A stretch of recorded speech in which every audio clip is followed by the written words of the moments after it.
Following program is intended for mature audiences.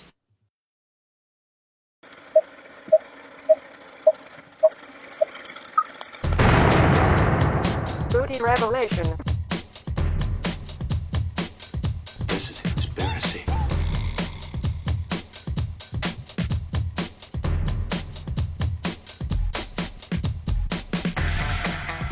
The New World Order.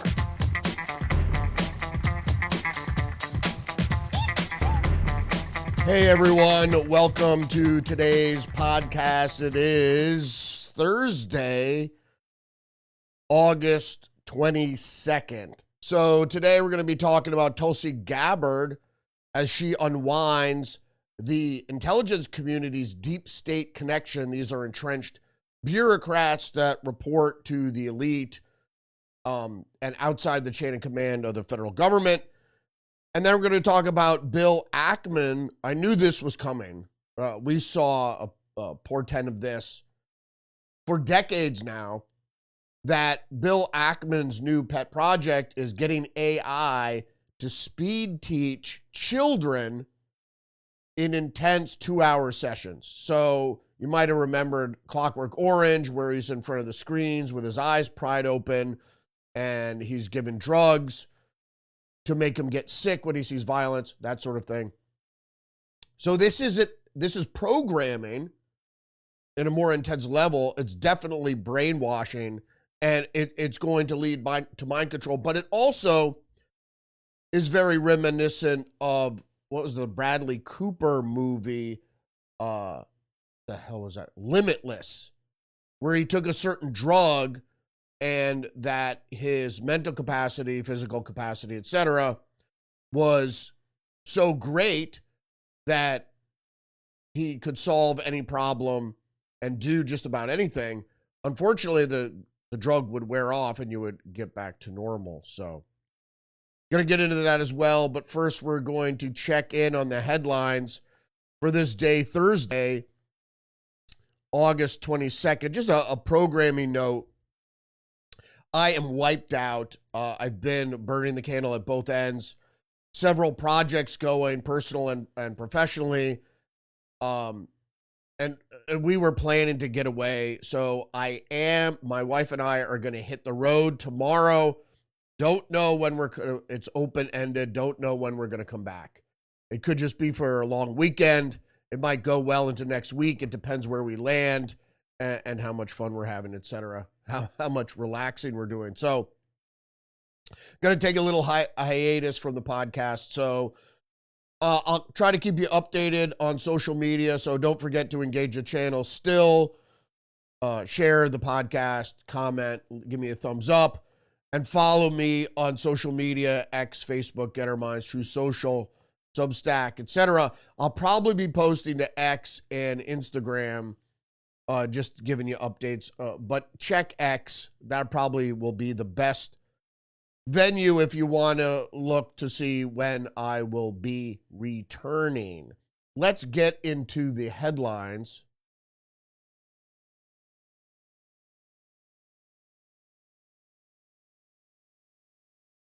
I don't even know what that was.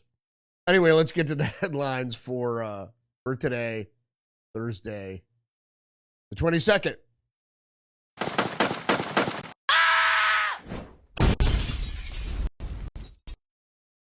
We're going to start with the Wall Street Journal. They have the headline here: Putin calls Zelensky the West's illegitimate puppet.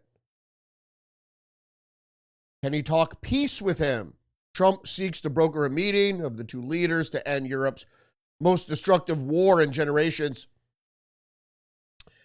Putin calls Zelensky the West's illegitimate puppet. So, illegitimate,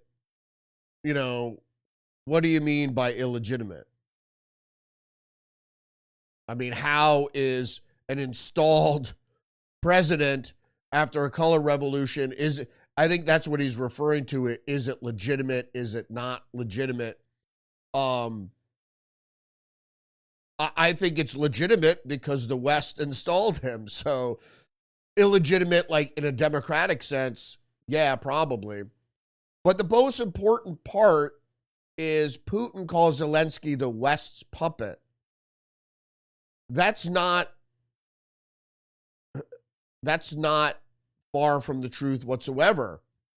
That's not rhetoric. That's not hyperbole. It is the truth. Zelensky, who is a Ukrainian actor, was installed as the West's choice for the leader of Ukraine. And we talked about this previously about what exactly they wanted from Ukraine and what they want from Russia. They want a regime change, obviously, in Russia, so the elite could get their hands on the raw materials there. All right, so the big story today is Tulsi Gabbard, the director of national intelligence, removes the security clearances from 37 officials at Trump's direction over politicizing intelligence.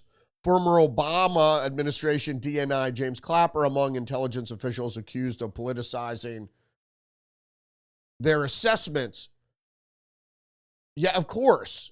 As I've said for many, many a decade, the intelligence community, if you've ever been in business, maybe one of the best ways to illustrate this would be to talk about the movie Wall Street.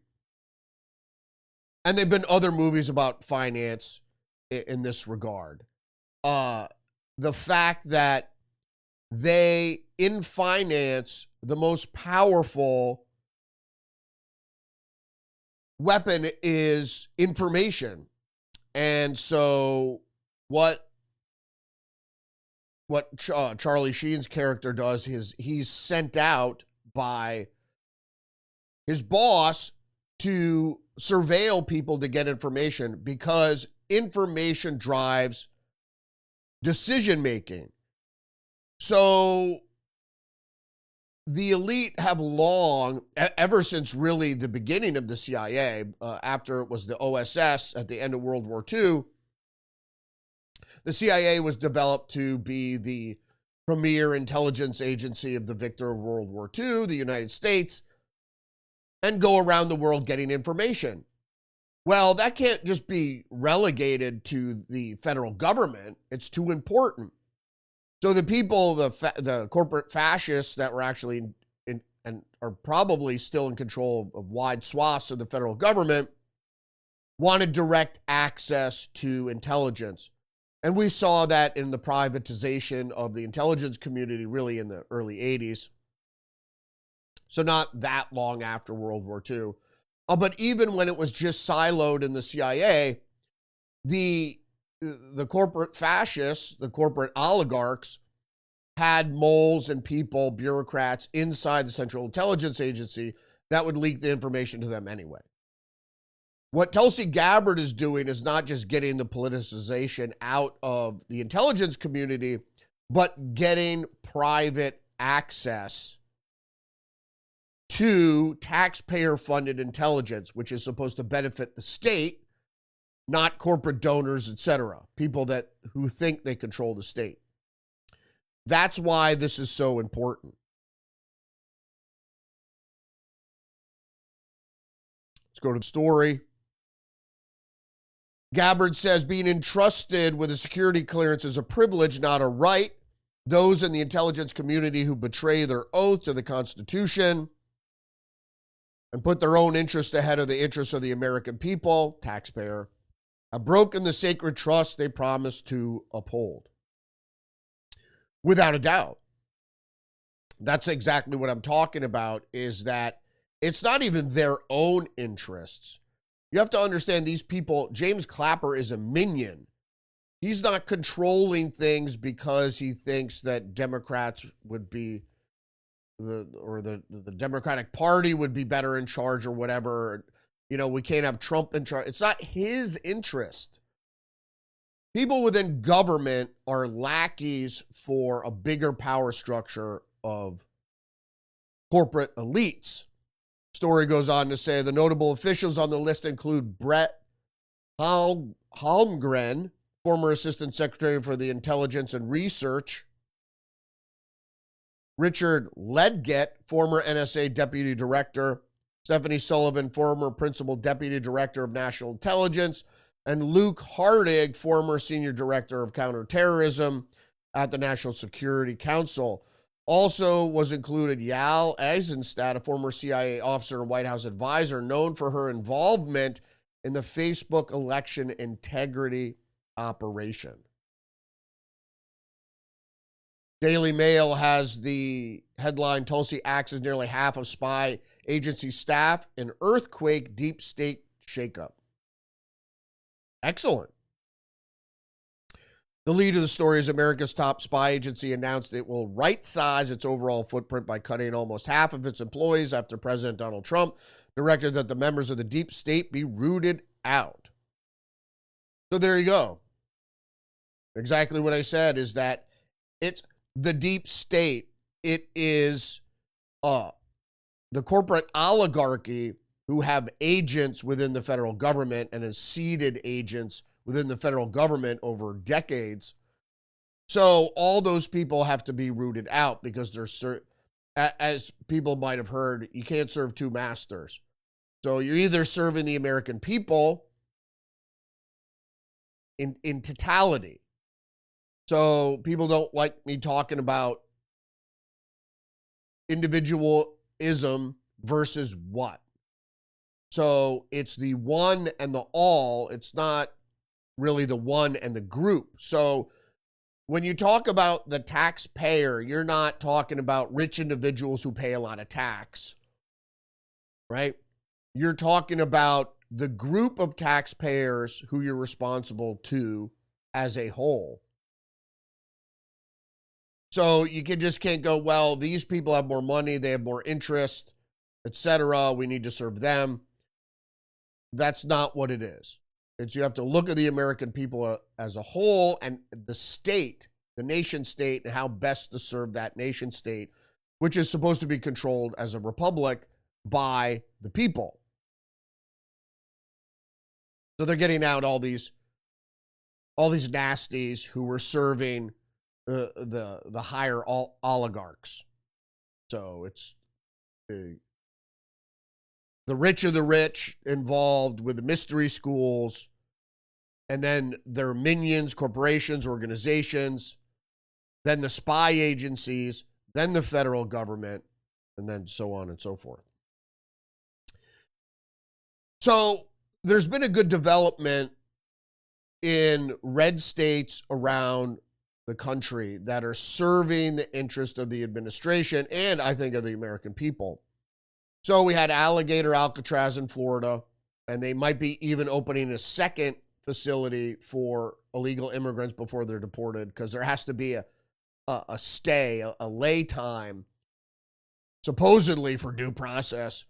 Before you get deported, you have to wait. So they don't want to put them in jails because then the state has jurisdiction over them and can let them go before they're deported, etc. So they need special detention facilities. And now Nebraska has announced plans for an immigration detention center dubbed the Cornhusker Clink. They like these cute little names. So Republican Governor Jim Pillen said he and the Department of Homeland Security Secretary Kristi Noem have agreed to use an existing minimum security prison work camp in McCook, a remote city of around 7,000 people in the middle of the wide open prairie between Denver and Omaha, to house people awaiting deportation and being held for other immigration proceedings. If they need proceedings. They really don't. It's, you're an illegal immigrant, you're here in the country illegally, you're deported. There's no, the liberals want to make it sound like you need to have a hearing or ever something, or you get to address a judge and go, but I'm a good illegal alien. There's nothing in the law to allow for that. So the thing is, if you've been granted asylum or whatever, or you've had some temporary protected status, that's what they might have to deal with.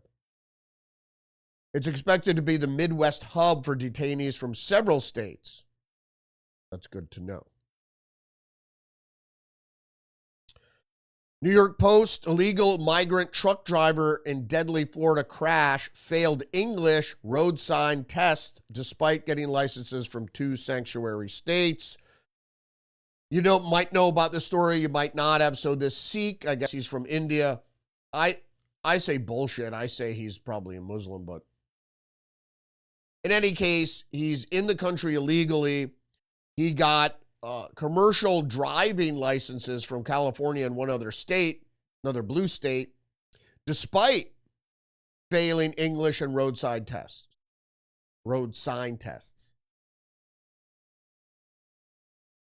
They don't care. They don't fucking care. It's the kid glove approach. It's this weird progressive, it's like a bleeding heart approach where you're told by society that these poor people need to stay in the country, need to be helped, need to get services, whatever. Why? Right? They're citizens, they're foreign nationals. Why do U.S. tax dollars or state dollars or whatever need to go to people that are nationals from other countries? I have no problem with having a social safety net for people that are American citizens, but, as many people complain, it doesn't really make sense to take tax dollars and give it to people who are foreign nationals. It's absurd. It's an absurdity, for sure. All right, just the news. Trump administration pushes to remove non-citizen Medicaid enrollees. So, many people have heard about this, but it's actually happening. So, again, foreign nationals receiving taxpayer-funded subsidies, aid, and they're foreign nationals. So it's an absurd thing. So we'll read the lead from Just the News. The Trump administration is cracking down on non-citizens receiving Medicaid's and Children's Health Insurance Program benefits, according to the Center for Medicaid and Medicaid Services, Medicare and Medicaid Services. The center launched an oversight program in collaboration with the U.S. Department of Homeland Security to provide states with reports of individuals enrolled in Medicaid who do not appear in federal databases. So what they're saying is these people are likely non-citizens, and so they should have their status reviewed.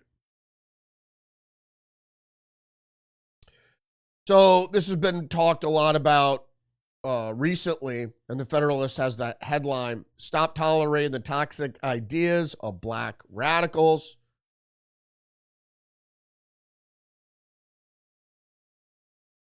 From the story here about Joy Reid. Joy Reid, since being dumped from MSNBC, has been making the podcast rounds. And the 40-second clip is vintage Reid. She accuses white people writ large of not being able to invent anything, rewriting history, and caps it off with a bizarre rant about Elvis that, completely rewrites history. I have a problem with this altogether. Well, no, I don't. I thought I had some more text from this. First of all, Black Americans have contributed greatly to American culture, to America, but to the social fabric of America, whatever you want to say. But saying that white people, that's like saying black people don't contribute. That white people, and they talk about music, and they talk about a lot of different other things, because of Elvis. Did Elvis rip off black blues music? Sure. Yes, so? I don't really understand, but saying that whites can't invent anything, one of the greatest inventors of the 19th century, Alexander Graham Bell, he was white. There have been plenty of others. as well. So black people can invent things. They're making these broad statements. She is a classic race baiter. So, because her audience are probably mostly blacks and boomer housewives living in the suburbs, who the bleeding heart suburban housewife. Yeah, you know, blacks do great in this country. Is there? I want to talk a little bit about employment. Is there a problem with climbing the economic ladder of success with people of color? But it also has to do a lot with just people of a general background, not black, but a poor background, having trouble getting up the economic ladder. Because first of all, you got to read. If you can't read, you're not going to build your intelligence. You're not going to build your vocabulary. You're going to have problems, not necessarily, but that's a drawback. So if you're not learned, if you just don't go learn things, you don't have to go to college or even go to school. But if you read and you're inquisitive, you're going to be a lot more better off. So the problem isn't necessarily because there are many people, many black folks that are very successful. I mean, even in business, I've known vice presidents, presidents, CEOs of companies, very wealthy folks, but they're not stupid. So I don't think that this racial divide is as big. There's problems with rising up the economic ladder for a lot of different people, and there's certainly discussion there for the black community. But the answer isn't race. They're caught in the same trap that other poor people are caught in. They don't get a good enough education, and then they can't succeed. That might not apply to everybody, but it doesn't, the Democratic Party hanging, I'm not going to use that. All I'm going to say is that blaming some sort of ethereal or obscure, white nationalist kind of racist thing, this is all a trope and it's a lie. There isn't there was white supremacy garbage that Biden was spewing and any other people were spewing. It doesn't exist. It's a red herring. And I think people are figuring it out because National Review is the headline, the disappearing Democratic Party voter. The Democratic Party seems to be dissolving away, losing its long-held edge in registered voters to the GOP as it simultaneously loses its sense of proper direction. The Democratic Party is hemorrhaging voters long before they even go to the polls. Of 30 states that track voter registration by political party, Democrats lost ground to Republicans in every single one between the 20 and the 24 election. Because they jump the shark, they go to the well too often, however you want to say it, and then people eventually wise up. Some don't. There are people out there still wearing masks. But what are the Democrats selling you? They're selling you corporate fascism under the guise of saving you from white supremacy. Right? It doesn't exist. The corporate fascists are out there. Is Trump a corporate fascist? I think he's friendly to business. But the point is, corporate fascist means the corporate oligarchs and their minions control the levers of power in the federal government, not the elected officials who the people put in. So there's a difference. People voted for Trump. He's doing things to unwind the deep state, the corporate fascist state, as we see from the news from Tulsi Gabbard. So that seems anti-fascist to me. I mean, you don't have to be a fascist You're not necessarily a fascist if you're friendly with the business community. You know, a good economy is the rising tide that lifts all boats, sort of thing. And you're not going to have a good economy if you don't involve business. All right, going to another major story here. If you didn't see on the news, the AP is reporting Texas House approves new congressional maps that favor Republicans in 2026 midterms. The reason this is so important is that the Democrats have been doing this for years. And the worst thing about it is that they use this to ensure there's supermajority in states, like my state of Connecticut, also California, that they draw the maps so Republicans can never get enough power in the state legislature to make a comeback. They're allowed, like in California, some token congressional seats to serve in Congress, in the U.S. Congress, but they're not enough Republicans in the state legislature to do anything. So they're relegated to token status, like they are in the state of Connecticut. Like we have Republican representatives in the state legislature, but there are not enough of them to be able to do anything. And the way the redistricting is done, there'll never be enough Republicans or a majority of Republicans in the legislature to do anything. Story goes on to say the Republicans-controlled Texas House of Representatives passed Wednesday a redrawn congressional map that creates up to 5 new winnable GOP seats in Congress and further deepens a national redistricting battle between states. But of course, as I said before,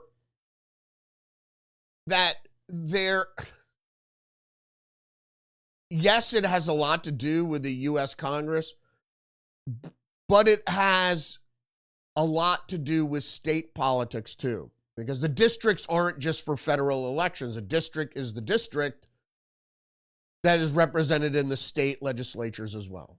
So that's what the AP is missing. But maybe the New York Post, Texas House finally passes contentious redistricting map stalled by AWOL Democrats. In an 88-52 party line vote, Republican state lawmakers approved the newly drawn congressional map, which could net the GOP up to 5 additional seats in Congress ahead of the 2026 midterms. That's why it was done now, is to try to ensure that the Republicans keep hold of the federal government.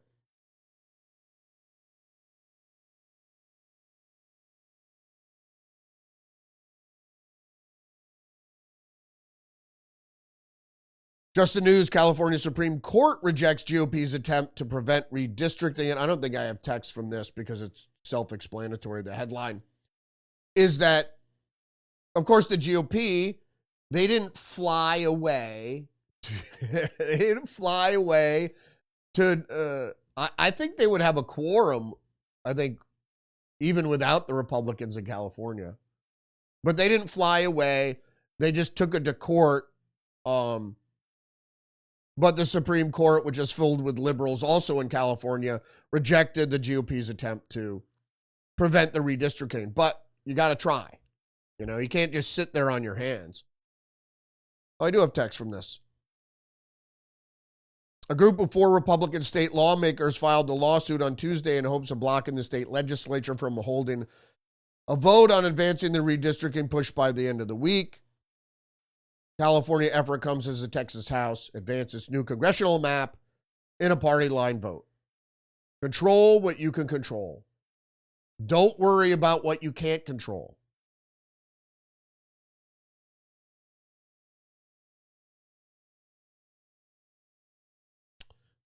Fix something here. We're going to have to talk about TikTok. TikTok.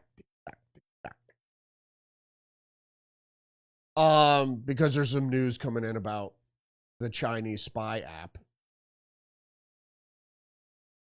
Next headline, though, is from the post-millennial. Trump calls for Fed Governor Lisa Cook to resign amid mortgage fraud allegations. We have text from this. Yeah. The pressure comes after Federal Housing Finance Agency Director Bill Pulte urged Attorney General Pam Bondi to investigate Cook. For Bloomberg, last week, Pulte sent a letter to Bondi and the Justice Department official Ed Martin suggesting Cook may have falsified bank documents and property records to acquire more favorable loan terms, potentially committing mortgage fraud under the criminal statute. Yeah, I mean, the Attorney General in New York, Letitia James did it. What's his name? Shifty Shift in California did it. So nobody is above the law. The thing is, a lot of people do this. Is it mortgage fraud? I don't know. Is it mortgage fraud? If it's mortgage fraud, sure, it'd have to be prosecuted. My problem is, especially with officers of the law, like Letitia James, not so much this, all people do this. There's a board of governors person at the Fed. But legislators should know the law. Wall Street Journal, Epstein grand jury transcripts will remain sealed. Judge rules. Justice Department had asked the court to make the transcripts exhibits public.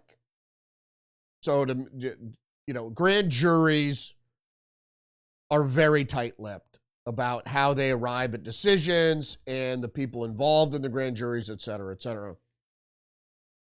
So it was a long shot anyway. I thought it was worth knowing.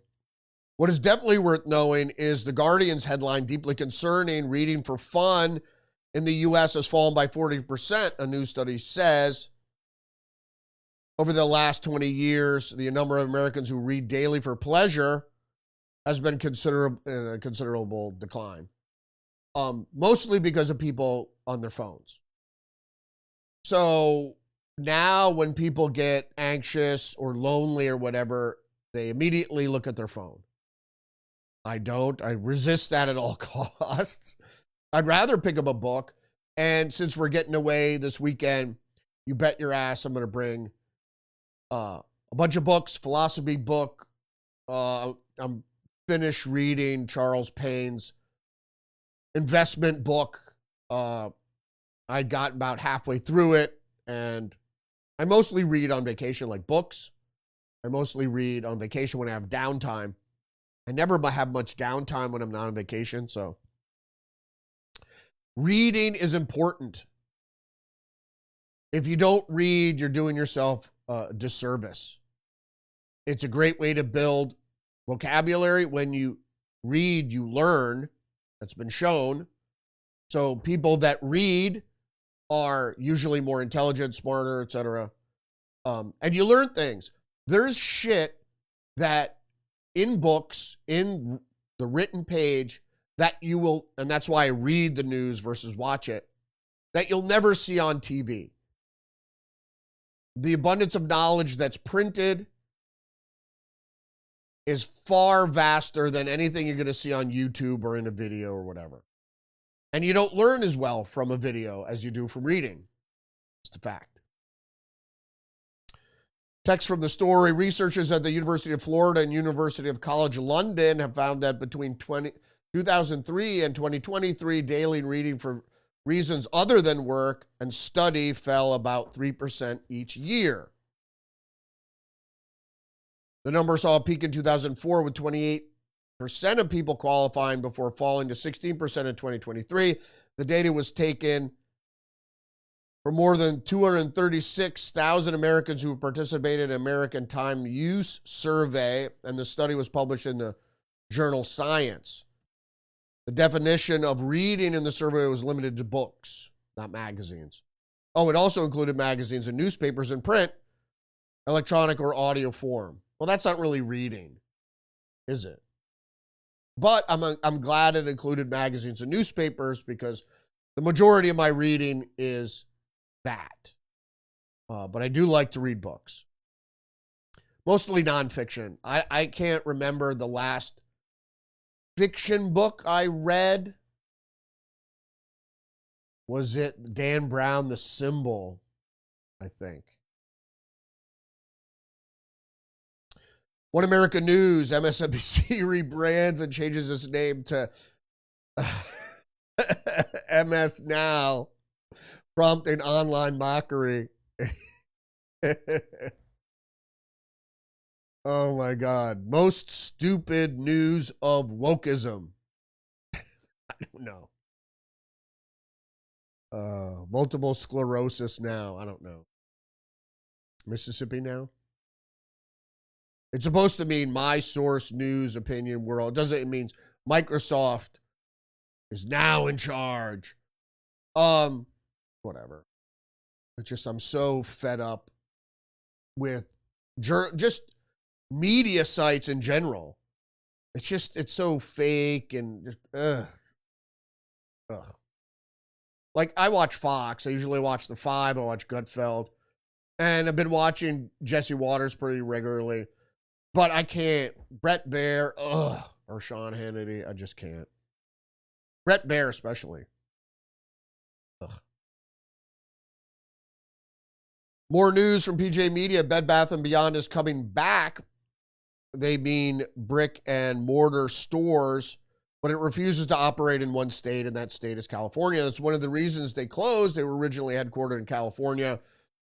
And the cost of doing business in California, especially if you have a brick and mortar, is so great that they were going to do an all online thing only.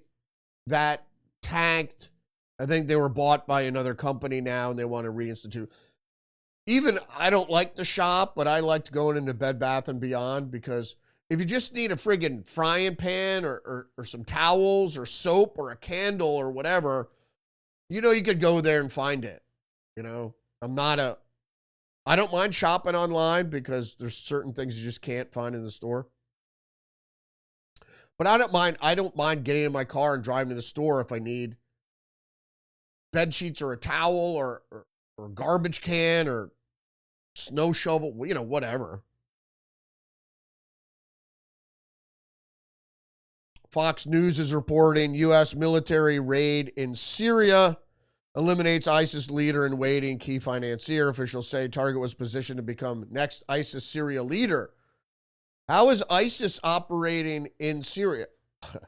Because they took over Syria. But it's like this game they play where the Islamic radicals that are in charge of Syria now have no connection with ISIS. That's something different. ISIS is the new Al-Qaeda. It's a CIA cutout. It doesn't, I'm not saying that they don't have fervent followers. Sure they do. But, you could see it for what it is.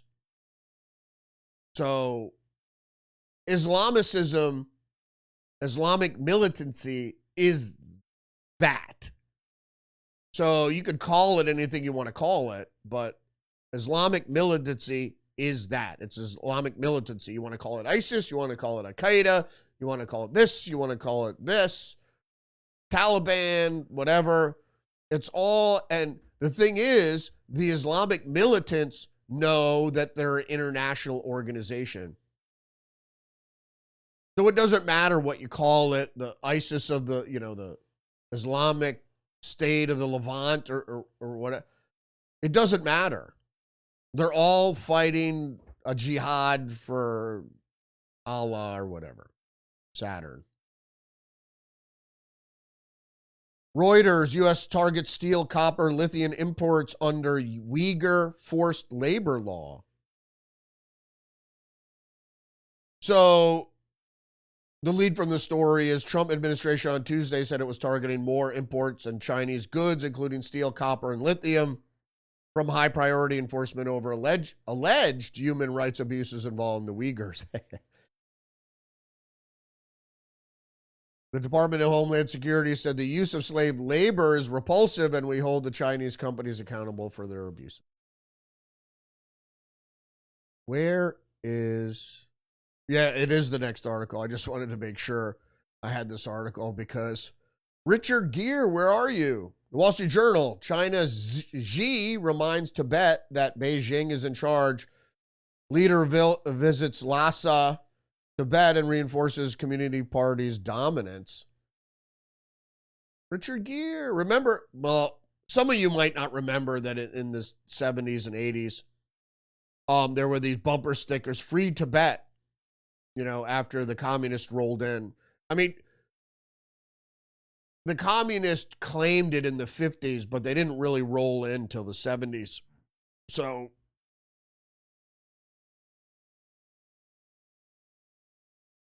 Richard Gere, where are you?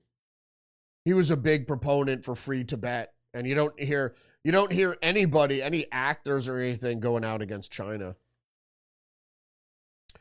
And that's why the Dalai Lama fled and is in exile because, fuck Zen Buddhism. The communists are in charge. It's okay. We like China. It's so reprehensible. It's just so like the governor of Minnesota, Tim Walz, is a xenophile. He's an effing communist, and it's so reprehensible, repulsive to people that love freedom. And that's one of the reasons we're getting into TikTok today. Just the news. TikTok employees raised concerns about app's effects on teens in video released by court.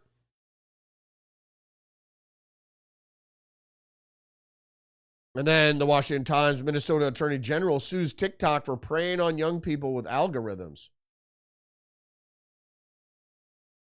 I thought I had that text.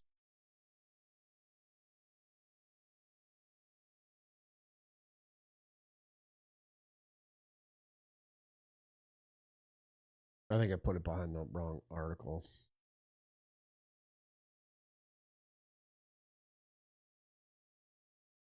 All right, so newly unsealed video represented as evidence in North Carolina lawsuit against TikTok shows current and former employees raising concerns internally about how the app's algorithm can hurt young users' mental health.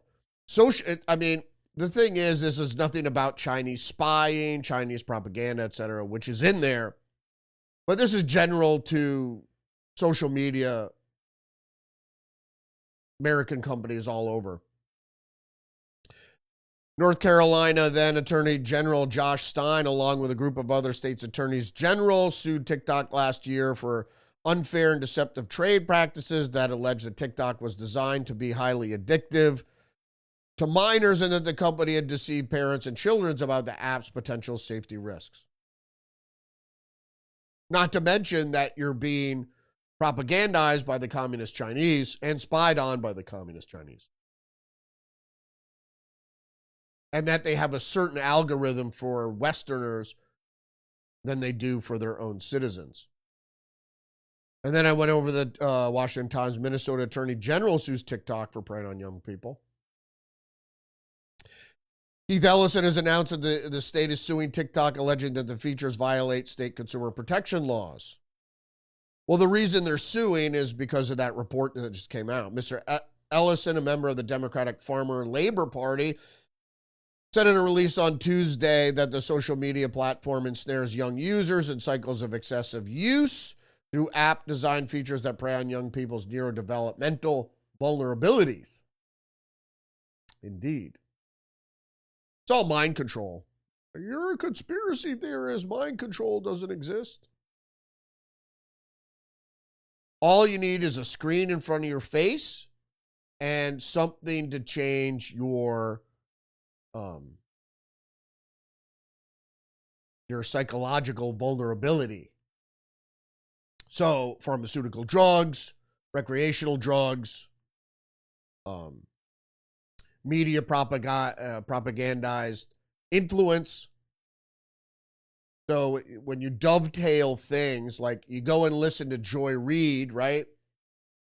And then you go on a social media feed she recommends or something. So you get into this loop that they could convince you the sky is purple or green or whatever.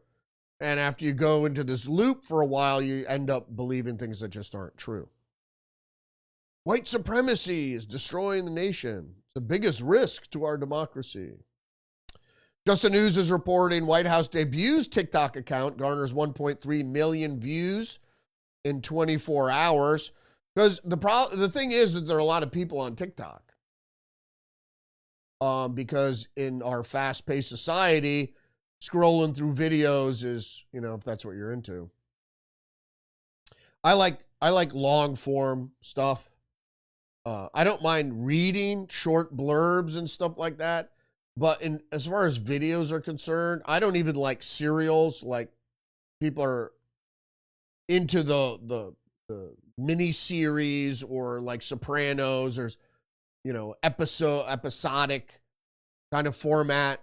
I like to sit down for 2 hours or 90 minutes or whatever, or even 3 hours in some cases, and get into a script. Its production, its directorial style, special effects, whatever, and the acting, of course. It's just the whole process, I think, is really cool to me. So, from written word to the video. NPR has the headline, "These brain implants speak your mind even when you don't want to." Surgically implanted devices that allow paralyzed people to speak can also eavesdrop on their inner monologue. That's the problem. That's the conclusion of a study of a brain-computer interfaces story in the journal Cell. I mean, Obama funded the brain mapping project. You should look into it. The last vestige of privacy from surveillance is your mind, your own thoughts. And they want to crack into that as well. So, yeah, does it allow paralyzed people to speak or people with severe disabilities? Yeah. But fuck that implanting a chip. I don't care what Elon Musk wants to say. I don't want a chip. I don't want a chip. I don't even like when I go on vacation, I don't even look at my cell phone. Story goes on to say, but the idea that the new technology can decode a person's inner voice is unsettling, says Nita Farahani, a professor of law and philosophy at Duke University and the author of the book, Battle for Your Brain.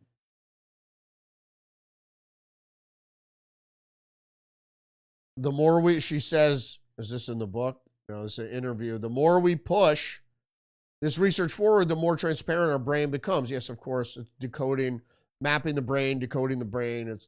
You're able to know once they map the brain, what the brain waves, what exactly they tell you, and that's how they decode. Yeah, if people aren't freaked out by this shit, and then you have AI, which has all these, AI will be in charge of these sort of powers, whether it's surveillance or brain map reading or what have you, or reading your brain or your mind or whatever. And who knows what the motive behind a machine is going to be. And here we're going to get to the crux of the matter. So, the Wall Street Journal has the headline, Bill Ackman's new pet project is a school that embraces AI and rejects DNI. And so most people on the right will like, oh, good. But the original headline is what got me. Alpha School with locations Texas, Florida, and California launching in New York in September. The original headline said, Bill Ackman's new AI project is to instruct children in 2 hours with AI. And that startled me because what did we talk about? You alter the brain vulnerability and you put a screen in front of that person's face like the movie Limitless, or like Matrix for some of you out there, where they programmed his brain with a floppy disk or whatever. But that's not the same as you can program someone's mind if they're susceptible enough by putting a video screen, and then you're going to have AI interact with them to teach them things. That's no different than the mind control that's going on right now over the internet, over people's computers, where people, let's say like Tamura, this guy from Las Vegas, so he was on mind-altering substances because he was mentally ill. So you got to be put on drugs that could give you homicidal and suicidal ideation. And then something on the computer takes advantage of those psychological vulnerabilities to get the guy to go on a shooting spree. That's how it works. So maybe Bill Ackman is going to teach children how to become school shooters. We don't know what AI is going to do, what it's going to teach. Oh, no, they're going to learn about the reading, writing, arithmetic. Yeah, bullshit. Billionaire Bill Ackman has a new fascination, a fast-growing private school that eschews lessons of, and this is where they get it, diversity, equity, and inclusion, and uses artificial intelligence to speed teach children in 2 hours. So they're trying to temper what they're actually saying with saying, oh, don't worry, it's not DEI. Well, what the fuck are you speed teaching them in 2 hours? And can it be untaught? What if they're being taught wrong things? Like I said, what if they're being taught to be school shooters? You know? Alpha School, which calls its teachers guides. Oh boy. If you've ever taken psychedelic trips, especially if you're a neophyte, you'll be assigned a guide, someone who's sober that'll help you along your psychedelic experience. The guide says it uses artificial intelligence-enabled software to help students complete course subjects in just 2 hours daily. Wow. It claims students learn twice as much as those in traditional schools despite the condensed days. Of course, like I said, are you giving these students drugs? Are they on drugs? You're putting a screen in front of their face, headphones on, right? Shutting out the outside world. I know it's possible. It happens every day on people's computers online. The new school aims to launch with 30 or so founding families, most of whom will pay between $40,000 and $65,000 per student, depending on their location. That is in line with other private schools in New York. Right. And like the weirdo parents, like that are psychologists or in law enforcement or psychiatry or whatever, that want to experiment on their kids. Like I said, can they be untaught what they're taught with AI?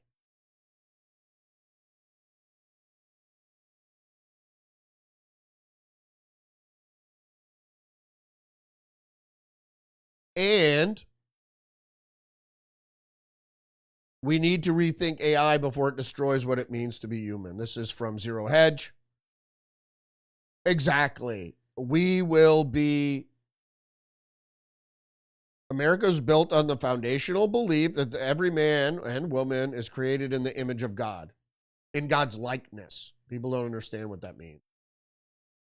It's like, does God a human? He lives in human form? No, in his likeness. That means you're actually your emotional, psychological makeup, not so much your physical makeup. With a purpose, responsibility, and the liberty to chart his own course. Individualism. We were not made to be managed. We were not to be made obsolete.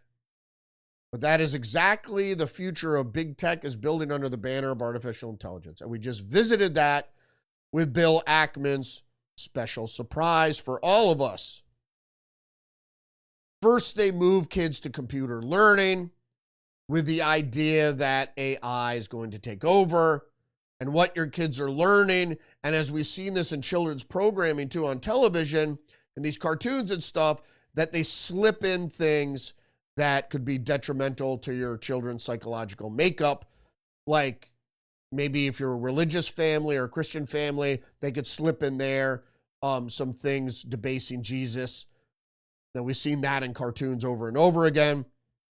Or they slip in there things in there to sexualize children or permissive violence or who knows. Because when you're learning at that speed, like that subliminal messaging, like if you ever watch a film and they all of a sudden flash a picture of a naked woman or a bottle of booze or something, whatever they want to, that subliminal, it's the same thing. And how do you know it's in there? Maybe it's so fast, maybe it's so limited that it only applies to your subconscious. You know, like if a parent were even, are any parents going to go and check out the AI program? Is the AI smart enough to give the parents one program and then when it gets the kids on there, it knows it's the children, got their special programming? I don't know. Thanks for joining me today. Don't forget to engage the channel, like, subscribe, leave a comment, give me a thumbs up, share the podcast. So I'm not going to be around in the near future. Me and my wife are taking off. We don't know when we're coming back. So it's kind of open-ended. So stay tuned. I'll definitely be back in September. I don't know. Could be that long, or I might be back Monday. It depends. We're just going to hit the road and see where that leaves us. Hey, my friend Perry. I did put up my screen chat, but I'm not really watching it. There's only, if anybody's watching live, give a live comment.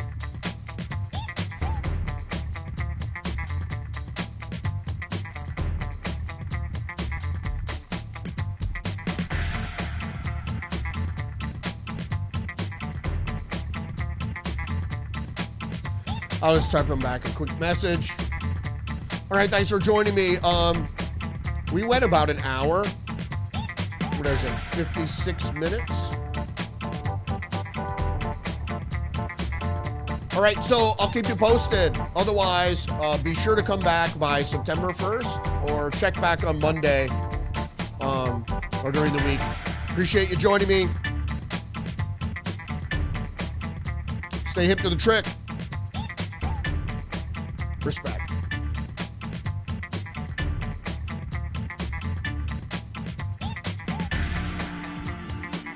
I'm Donald Trump, and I approve this message.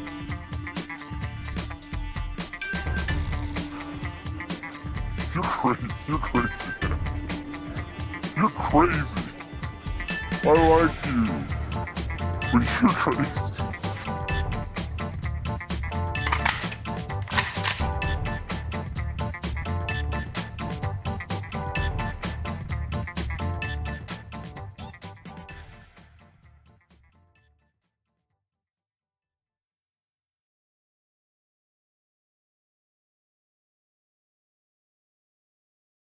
Google me, bitch! Google me!